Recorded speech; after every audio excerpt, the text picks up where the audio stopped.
awalnya dari leluhur kami, pengisir kami, dia mendapat bagian sejuta tanah. Nah, mereka mungkin terus migran zaman itu didapat. Ternyata di dalam tanah ini ada sebuah situs pondan batu yang kalau zaman dulu itu disebut tempat persembahyangan. Ya. Sebelumnya turun ke Bali, semua tempat persembahyangan leluhur kami pakai bebaturan batu yang ditumpuk.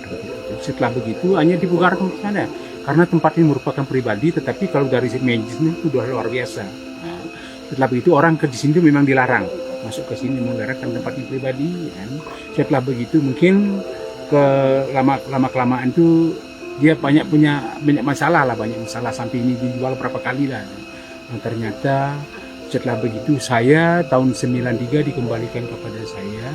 Setelah kita koreksi di sini sebenarnya siapa yang bersandar di sini, ternyata beliau adalah Mahadewa. Dia turun itu menyatakan saya ada di sini.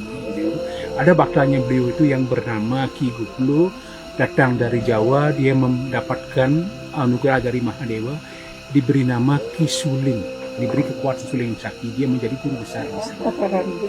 Dia ada di sana yang di atas itu yang pertapa, itulah beliau adanya beliau.